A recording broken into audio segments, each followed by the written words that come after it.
MCA's power! MCA's power!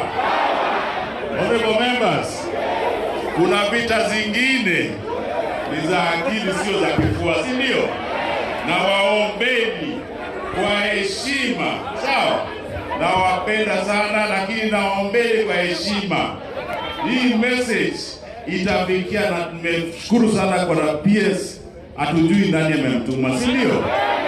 Basi mmeongea mkasikizwa, sawa? Lakini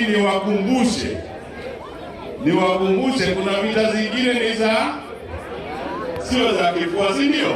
Tukipiga kifua watatuletea GSU, sawa?